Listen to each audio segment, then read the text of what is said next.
Welcome back to this traffic video series. In this particular set of videos, what I want to do is introduce you to what I call social media tools in respect of they're not directly a social media site, but they are a way for people to interact and to get information and ultimately get links back to your site. Some of them might have fallen out of favor with some people over the last 12 months, but I can tell you here and now they are still very strong sites that you can be using if you use them effectively. The emphasis on this whole course as you go through is the fact that you don't want to be focusing or putting all your eggs into one basket and expecting that to be the only way that you're going to drive traffic and it will be successful. By all means, test, test, test. You want to track everything and make sure that you're making the most of every link opportunity you get. But don't spread yourself so thin that there's no effort involved in each of the sites and therefore you don't actually end up getting really any traffic of note anyway. But what you don't want to do is just focus on one mean or one strain of traffic only, and then if that falls out of favor with Google or it just doesn't work for you and your particular niche, you'll give up and retire away thinking it's not worth it, when actual fact it potentially could be a good traffic stream for you at a later date. I'm going to show you an example of a site a little bit later that will put that point to proof for you. So first of all, I'm going to look at the Squidoo site. It's squidoo.com. Now, this was a very favorable site back in 2006, 2007, even to 2008. It was still going strong. And then with Google doing a few of its famous flaps and its farming method, it's dropped out of favor with some people saying and reporting that there's absolutely no traffic coming from this resource for them now at all. But what I found is it actually depends on the niche, it depends on the quality, it depends if you're using duplicate content or if you're just literally setting up a site of spam whereby your Squidoo lens is just literally nothing but advertising and no real content or help at all. Remember at the end of the day that Google's aim in life is to deliver the right content to the right people at the right time. So if someone types in a search phrase, the last thing they want to do is click on a site and see nothing else but ads and no content at all. Now, whilst this has worked favorably for AdSense marketers over the years, because that's exactly what they want you to do, is to click back off the site, therefore making money, the whole idea for you is to build a steady stream of traffic and keep bringing more and more people to your target sites. And to that effect, Google still will link certain lenses within Squidoo. And not only that, as I'll show you in a moment, it still values its content with quite a good healthy page rank of 7. So if you've got good quality content on Squidoo on a lens and you don't make it your only focus for traffic, but again, consider it as part of the whole picture.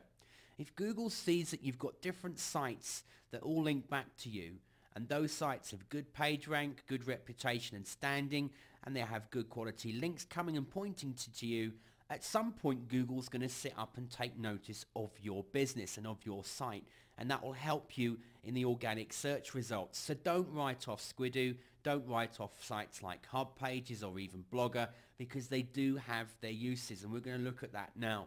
So Squidoo, basic site, you set up something called a Squidoo lens, and again, I'm not here to train you on how to set up a Squidoo lens. There's plenty of sites that will do that. And in the resources section, I've even got a link into some information giving you a rough guide, quick guide, a few pages, a few lines of how to use Squidoo, and even Seth Godin's own free PDF, which is still readily available for you to access on the internet, that tells you about Squidoo. So the idea is that people can explore topics. You come to the front page here, and you'll see that Talk Like a Pirate Day on the day that we're in. It's been given Lens of the Day. There's a mustache on a stick, amazing Mario Bros birthday cakes, tortoiseshell cats. Well, this is quite interesting to know. It's quite a tight niche here. So you'll see, and again here, vintage VW cars and buses for sale. So people are using Squidoo still powerful as a tool for their niche business.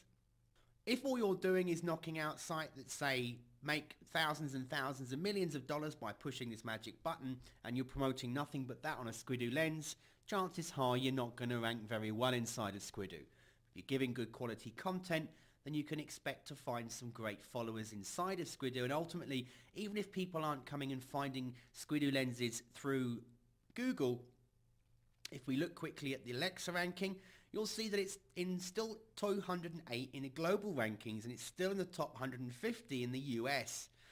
It has a good reputation in rankings, and if you look at its traffic rank, it's petered up and down around the same for the last 3 to 6 months. If we look at the reach, you can see that's still consistent. Page views are consistent. Page views per user. The bounce rates are actually quite good for a site like Squidoo. The time on the site people spend is averaging around 5.5 minutes.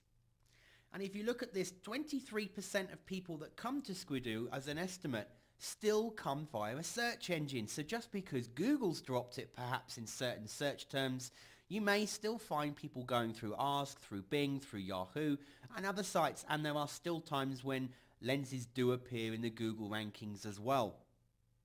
So ultimately 23% of their traffic, and if they're in the top 131 sites, they're getting a lot of traffic. It's still a popular site. And if people are going through search engines, or if they're just using Squidoo anyway as their site of choice to search, if you've got the appropriate products or the appropriate niche markets, people will read your content and then they'll click the links, and that can drive it back to your main money sites. So don't discount Squidoo, give it some thought and appreciation and make yourself a lens. Don't spend all your days and times writing content on it, but don't just add spammy content for the hell of it either. Just make sure when you do add content, it's good value and worth reading for the niche you're targeting. And just to show you that, I've got a search here that I've just done now on Squidoo, and you'll see that its page rank is 7 out of 10. So even with it getting a bit of a slap lately, perhaps in some people's eyes telling you it's totally not worth having, with a page rank of 7, that would say that Google still values the content that can be found here. Something that's connected and very worthwhile you're getting involved in is called squidoo.com, and it's a forum. It says here, Squidoo Ideas Forum run by Lens Masters for Lens Masters. It's not moderated in any way by Squidoo itself, but there's some really good content and tips and tools you can find in here, and also people sharing their experiences as well. It's a forum that if you start to add content to Squidoo, one to keep on your bookmarks and keep an eye on and just read through some of the content. So don't knock out and don't discount Squidoo. Make sure it's one of the sites you create a lens for and you use it as part of your traffic building program.